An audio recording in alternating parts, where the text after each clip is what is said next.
Hell's Gate is another famous tourism location in Kenya. Most people do cycling and camping. It also hosts events occasionally. We drove around viewing animals like antelopes and buffaloes and exited close to the geothermal power plant. Our next stop was at Crescent Camp in Naivasha. Here we were able to get a boat which took us for an hour ride in the lake. Again, some structures were underwater due to the rising water levels. Lake Naivasha is very popular with people who love birdwatching since it has over 300 different bird species, including migratory birds. After Naivasha, we got back on the road and drove to another prehistoric site named the Kariandusi Museum. This was a unique location because it is at this site where thousands of early man tools were discovered. The early man, being hunters and gatherers, used stone carvings as tools for hunting millions of years ago. After a tour of the site, we proceeded with our trip to Aberdare National Park. Unfortunately, we reached Aberdare very late and had only 1 hour of driving before we needed to exit the park. Aberdare is a popular spot for hikers, with many hikers saying it has one of the best hiking trails in Kenya. Some of the roads were inaccessible in the park because of rains, and so we exited the park to Nyeri town. In Nyeri town, we made a quick visit to the Baden-Powell Memorial. Baden-Powell is famed as one of the founders of the Scouts movement and Girl Guide Scout movement. He died in 1941 and was buried in Nyeri, with his tombstone being accessible for people to visit.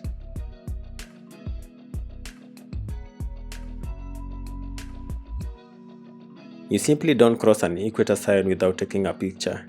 That was the first stop of this day as we headed to Pejeta Conservancy. Pejeta is famous for being the location of the two remaining northern white rhinos, and the rhinos are under 24-hour security. Pejeta is also the only place in the world with a rhino cemetery. That was odd but interesting to see. The biggest disappointment with Pejeta was how expensive it is. For Jen and Albert, the cost was $70 per person as gate entry fees, and in case you wanted to see the northern white rhinos, you will need to pay an extra $60 per person. That is for Jen and Albert. We settled on seeing a very small part of the rhinos' backs, which were lying on some tall grass, and called it a day. We left the park quite disappointed, but our moods were back up when we got to Mount Kenya Animal Sanctuary.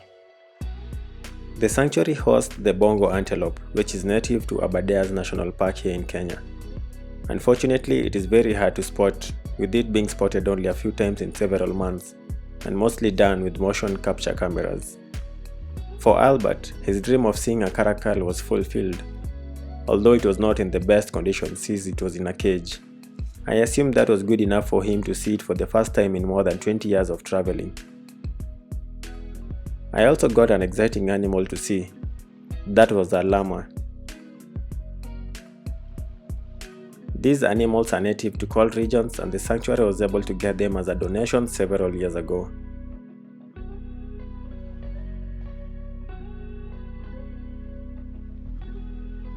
After visiting the Mount Kenya Sanctuary, we drove to the gate of Mount Kenya National Park and inquired about climbing Mount Kenya. Unfortunately, the entire mountain was covered in the clouds and was not visible due to bad weather, and we abandoned the plan hoping it would be better when we drove down back from Turkana. It never got better. We left the park and drove to Meru ready to visit Meru National Park the following day. We got to the park very early in the morning for an early morning drive, but that was cut short when we got a puncture 3 kilometers after the main gate. We had to exit the park and drive back to Meru town to get a new tire. The puncture was huge and a patch wouldn't have worked. We went to Meru town and ended up buying a fake tire called Windforce. We drove back to the park, and again a few kilometers in, the new tire had a very huge puncture which again could not be patched. Lucky for us, the rental company agreed to replace the tire, including the spare tire which looked worn out. With a few hours remaining before sunset, we drove back to Meru Park again and managed to drive around for only 2 hours. Meru National Park is one of the largest parks in Kenya, and the time frame we spent was very little. We ended the day by sleeping in a hotel that is just a few kilometers from the gate and planned to do a lot more driving of Meru National Park the following day. Accessing Meru National Park also gives you access to Nyeri National Reserve and Kora National Reserve. We reached the gate of the park by 7 AM ready for the drive. The park stretches 80 kilometers from end to end, and the roads are well maintained and can be accessed easily. We drove through the park without any luck seeing many animals. We drove all the way to Kora National Park and reached the grave of George Adamson, who was a conservationist and died in the hands of poachers. The drive in Meru and Kora felt remote with hours of driving without seeing any other person or car. It will make for a very good camping location for those who want to escape the city life for a few days.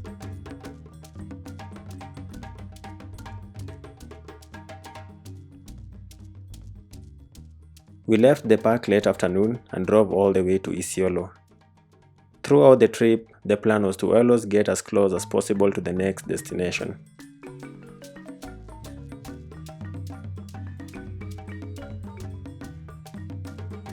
On this day, we left Isiolo very early in the morning for what was a full day drive. The drive was from Isiolo to Laisamis and then all the way to Loiyangalani, which is a small town on the shores of Lake Turkana. The drive was long as we crossed desert land and dried rivers. The first stop was at the Turkana wind power project, where we were able to fuel before proceeding to Loiyangalani. Unlike the first side of Turkana we visited, which was sandy, this side was very rocky. The scenery was hilly and the mountains looked like new volcanic mountains. The ride went on for hundreds of kilometers and we rarely saw any other car on the route. Several hours later, we got close to Loiyangalani and we reached what I would consider the best entry to a town in Kenya. The hills paved the way to the lake in what can only be described as magical. We kept making several stops as we took pictures and soaked in the views of Lake Turkana. If you visit Turkana, you must visit both sides to have the full experience. One side is just not enough. Ahead you could see the South Island and from afar, the Naivasha crater. The drive went on for a few more kilometers and we finally reached Loiyangalani. My biggest disappointment with Loiyangalani was that it didn't have any power connection.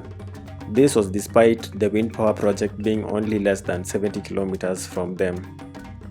We went to the shores of the lake and we were able to secure park entry tickets to visit the South Island the following day. We ended the day in Malabo Hotel for the night. After a long day of being on the road, we were ready for another boat ride in Lake Turkana.